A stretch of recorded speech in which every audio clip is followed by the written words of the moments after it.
Shubor nakaslem jong nongsan Hima. Kalong kajingele kai kabam jukham jakot bagi kenhun kiban yakun haka final kinla banthap bunkol bat kani kalaja haka final jong ka second division football league arja arpusau bala penyat da ka Shillong Sports Association haka arpusan tarik urisau arja arpusau haka baka Meghalaya Police football team kala thap hadu khatsau la khatlai kol ya ka NONGKREM SC ling baka tiebreaker nak bentaban long ka LAHDUH. Menta kini ki artali ki kenhun ki lakiu kerdan syaka first division hak bakin yok ban shimenta nadu ka ayom banwan jong usnam arhajar arpusan. Haba pai syaka ni kejingya kun final kebalalong ha SSA Stadium ke baha first ground polo baro ar ki kenhun ki persyang ban kunting e nadu ka basdang hendai kim shimlala ban thap kul hadu ka bakut jong ka khandai pau minute bat wat hadu ka extra time.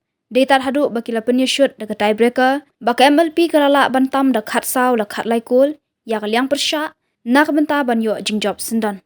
U Wilbert Marbanyang jong ka NONGKREM SC ulayo ya ka nam top scorer katba urang up goal ke MLP u Rikseng Sangma ulayo pediang ya ka nam man of the match.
Ready?